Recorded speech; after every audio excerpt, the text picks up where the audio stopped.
I was informed that as part of a major overhaul in our client services department, today would be my last day.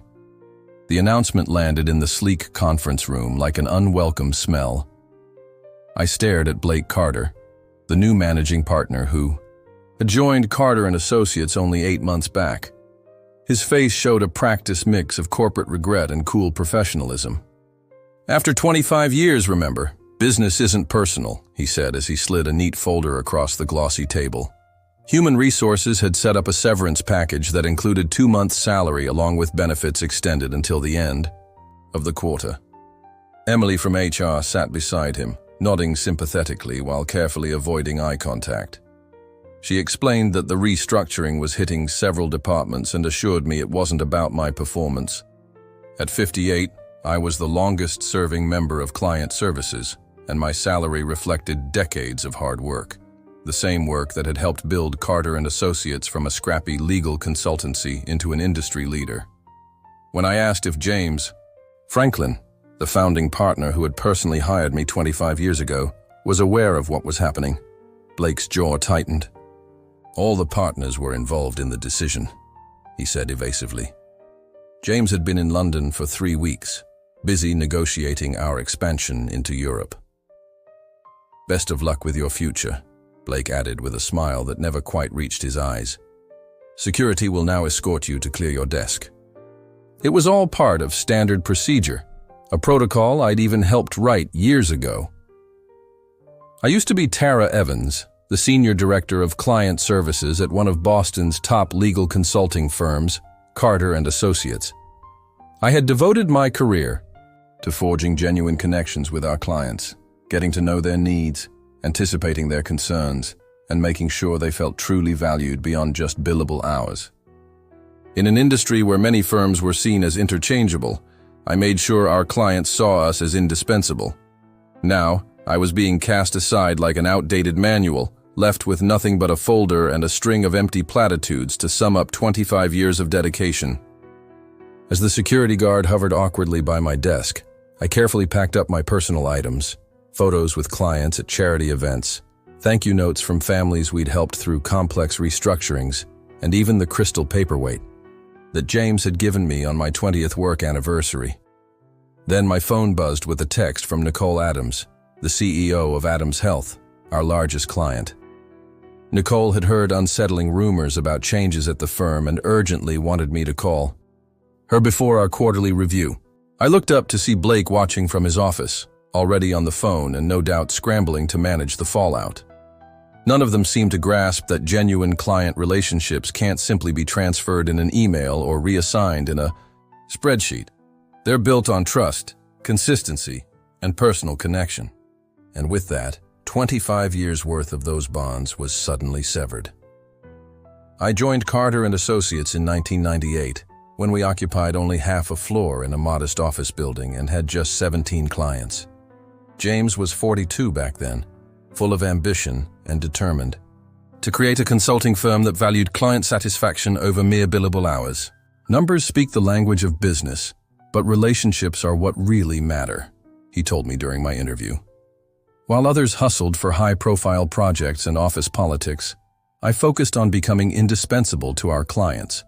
I remembered their children's names, knew their college plans, and could tell which clients preferred detailed technical explanations versus a broad overview.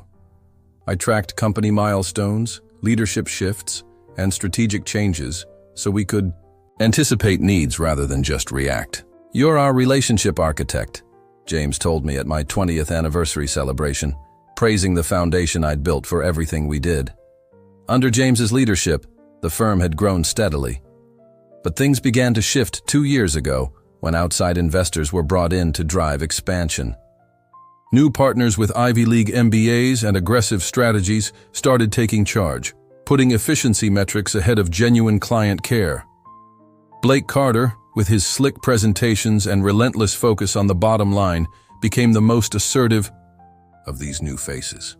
Since he arrived, employee turnover had jumped by 40%, and the unofficial motto changed from clients first to maximize every cent. I raised concerns during executive meetings, noting that our client retention was slipping as we sacrificed long-term stability for short-term gains. "The market is evolving, Tara," Blake shot back dismissively, insisting that some of our old ways were simply outdated. Over the past 6 months, I'd noticed my gradual exclusion from strategic meetings. Invites stopped coming. Email threads no longer included me and younger team.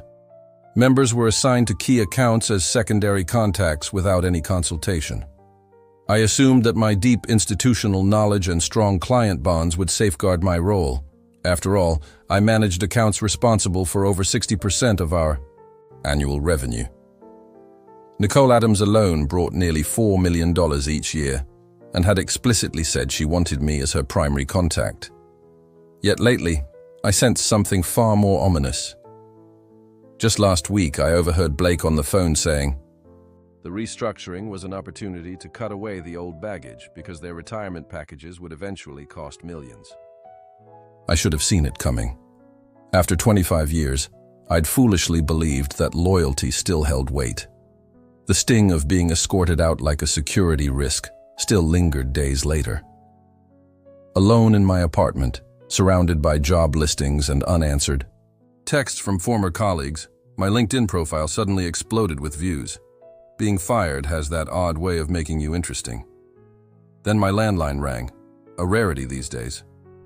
I almost let it go to voicemail until I recognized the number. "Hello, Tara, it's James," came the familiar voice, tighter than usual. He explained he'd just returned from London and had heard the news.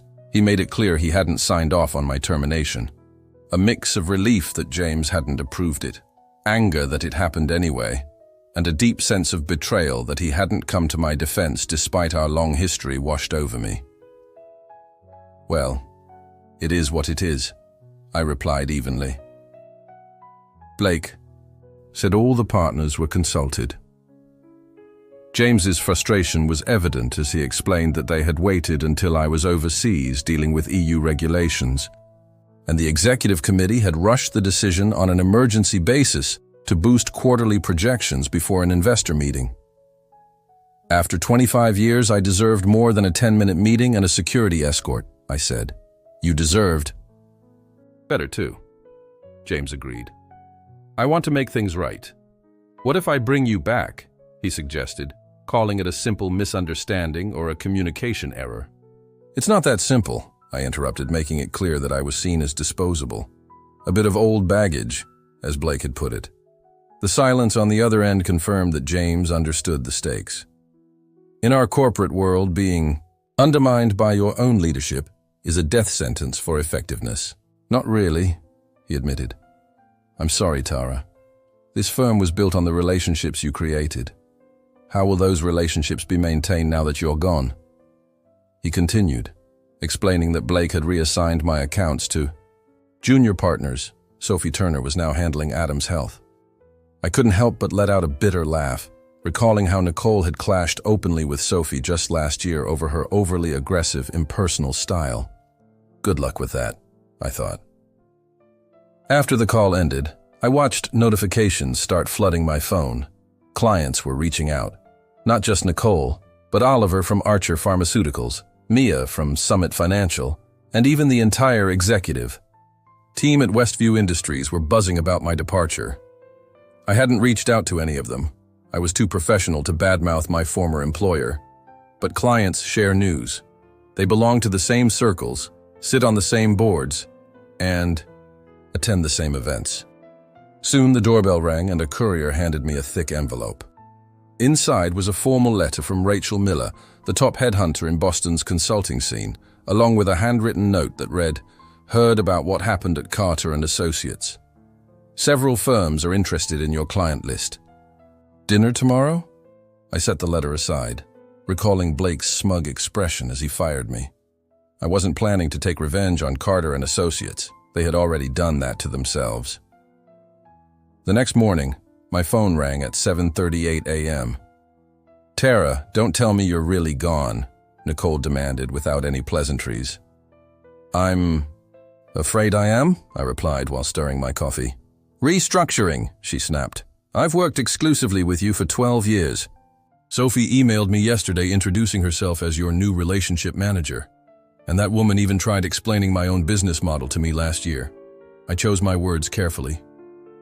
Nicole continued, Carter and Associates claims they're making strategic changes in the best interest of their clients. Don't give me their corporate spiel, Tara. We know each other too well. After a pause, she asked, So, where are you headed next? I haven't decided yet, I answered. Decide quickly. Our contract with them ends in 60 days. I'd rather stick with you. I should have reassured her about Carter and Associates and the consistency of their work despite the personnel changes, but instead I said, I appreciate your trust, Nicole. Let me explore my options and get back to you by noon. Similar calls came in from 5 other major clients, and by dinner the number had grown to 11. I hadn't even reached out. I didn't need to. Later that day, Rachel Miller met me at an upscale restaurant in Back Bay. Adjusting her reading glasses, she said, You're the talk of the town right now. After ordering, she added, Blake, made a huge mistake, don't you think? I replied ambiguously, and she laughed. Always so diplomatic. That's one of your best traits. Then she slid a folder across the table. 3 firms want to meet with you. 2 are even creating a special role just to bring you and your client network on board. I glanced at the compensation details and nearly choked. They were offering almost double my previous salary. They're not just paying for your expertise, Rachel explained. They're paying for your contacts. The irony wasn't lost on me. After being let go as too expensive by Carter and Associates, I was now worth twice as much to their competitors. I wondered if Blake had ever considered that in his cost-cutting plans. The following morning, James called again, in an unusually urgent tone. I need to see you. Can you come to the office? I'm not sure that's the best idea given the current situation. Then let's meet for lunch at the Grove at 1 p.m., he added. Please, Tara, there are things you need to know. Curiosity got the better of me, and exactly at 1 p.m., I arrived at the Grove to find James already waiting, looking exhausted. Thanks for coming, he said, relief evident in his voice. I've been trying to sort this out, but Blake is blocking every move. He's convinced the board that your termination was necessary to modernize our client approach. I asked, How are the clients taking this so-called modernization? James winced. Not well. Nicole has demanded a meeting with the whole executive team. Oliver from Archer is rethinking his options, and 3 smaller clients have already given notice. I sipped my water as James continued. Here's my proposal. I'll create a new role for you, as Chief Client Officer reporting directly to me, completely bypassing Blake, with better pay and more autonomy. It sounded exactly like what I'd have wanted a week ago. I studied James's face and saw that behind his concern lay a trace of fear. What aren't you telling me, James? I pressed. After a pause, he admitted. Blake's planning to push you into early retirement. He's been consolidating power with the new partners, and if our client situation worsens, he'll use it as leverage to force you out. It was clear. James wasn't trying to save me. He was trying to save himself. I'm sorry, James, but I already have meetings lined up with other firms. You know business isn't personal, I replied, echoing Blake's earlier words. His face showed desperation as he added, The board is meeting tonight, and your future will be decided before tomorrow's all-staff meeting. I thought about the offer from Riverstone Consulting, a partnership that would be comfortable, lucrative, and much simpler than returning to Carter and Associates. But those client relationships had been my life's work over 25 years. I needed time to decide. I'll give you my answer in the morning, I finally said. That night, sleep eluded me as I paced my apartment, weighing my options. Returning to Carter meant facing colleagues who had witnessed my humiliating exit. In silence, and navigating the fallout from Blake's sudden downfall. A downfall I hadn't orchestrated, but would surely be blamed for. The firm's culture had been crumbling for years. One leadership change wouldn't fix everything overnight. On the other hand, Riverstone offered a fresh start. New colleagues, a healthier culture, and plenty of opportunities. Their offer included generous compensation, a real partnership, and the chance to bring my loyal clients along to build something vibrant. By 6 a.m., I had made my decision. I called Rachel, knowing she'd be awake.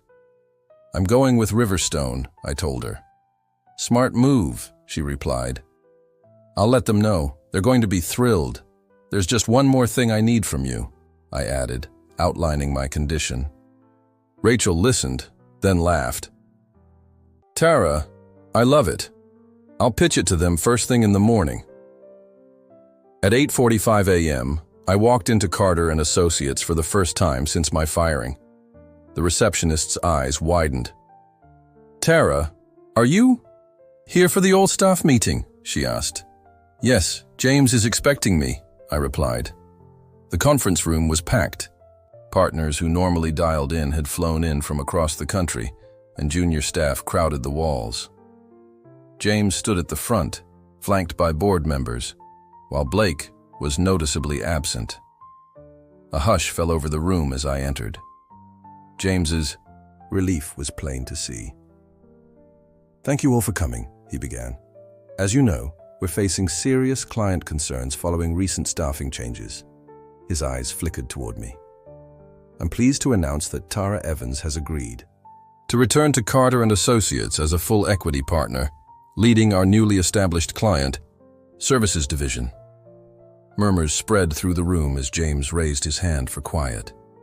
Additionally, the board has unanimously voted to remove Blake Carter as managing partner, effective immediately, as his approach no longer aligns with our firm's values or our commitment to clients. The atmosphere was electric, a mix of shock, relief, and uncertainty.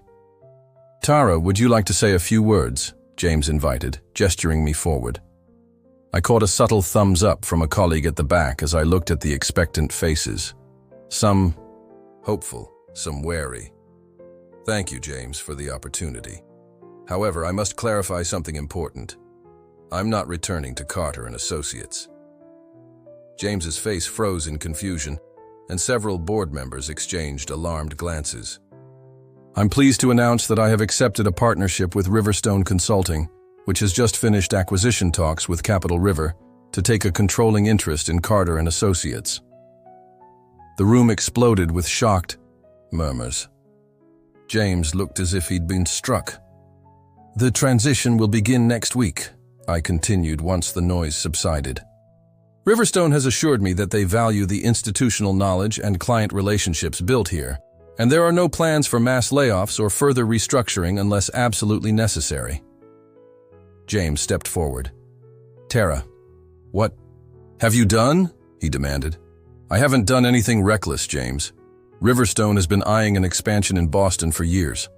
With Capital River as the majority shareholder, they saw an opportunity, especially given our recent client. Instability, it's just business, nothing personal." As the implications sank in, I saw the dawning realization in James's eyes. He had failed to protect me when it mattered most, sacrificing loyalty for short-term gains, and now he was facing the consequences. The meeting dissolved into chaos.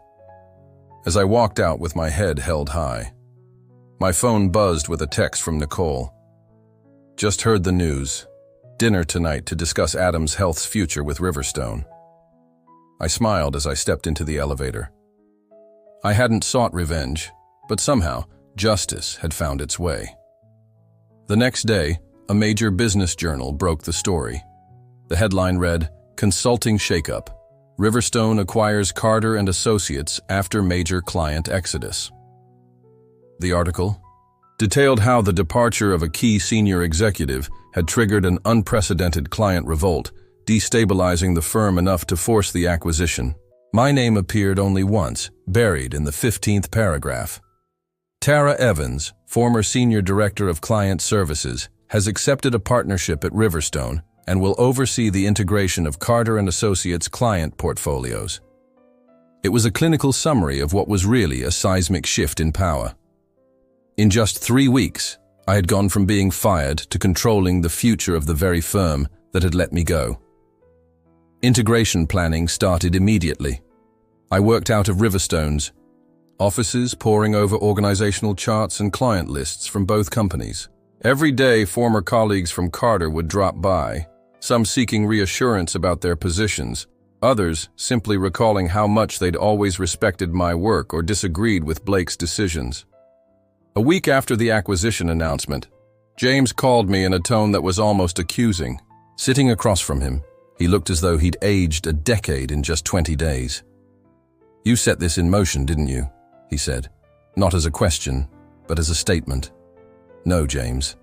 I only recognized my own value when no one else would," I replied. "Blake was just a symptom, not the real problem. You let the firm's culture change. You prioritized growth over relationships and forgot the principles on which this company was built. Now, you're the one in charge." He shot back bitterly. "It's not about control, it's about influence, and that's something you once understood." I slid a document across the desk. "Riverstone is offering you a 3-year consulting contract on an advisory basis, with no management duties. It's generous given the circumstances. If you decline, you'll leave with just your ownership payout. The choice is yours." 6 months after the acquisition, Riverstone Carter Consulting occupied 2 floors in Thai, a gleaming downtown tower. The integration had gone smoother than anyone expected, partly because the new management insisted on keeping most of Carter's staff, knowing their true worth.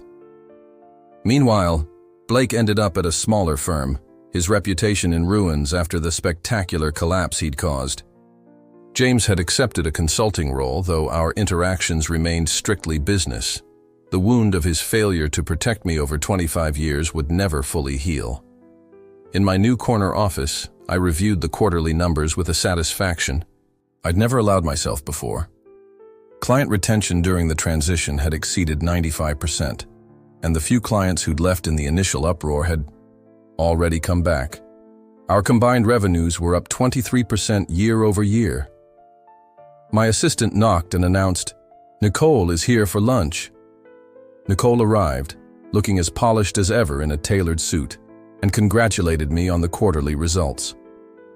"The industry is still buzzing about the most graceful corporate turnaround they've seen in decades," she said. I smiled and replied, "It wasn't really a takeover. It was more like a market correction. Call it what you want." Nicole laughed and said, "You've proven what I've always known. In professional services, relationships are the real asset. Everything else is just support." As we headed out for lunch, I reflected on the past 6 months. I hadn't sought revenge when Carter and Associates fired me. I never needed to. They simply failed to see that their true value wasn't in their systems, strategies, or even their brand. It was in the personal connections that made clients feel understood, valued, and prioritized. By letting me go without understanding what I brought to the table, they had set in motion their own downfall and inadvertently propelled me into the position I'd earned through 25 years of dedication.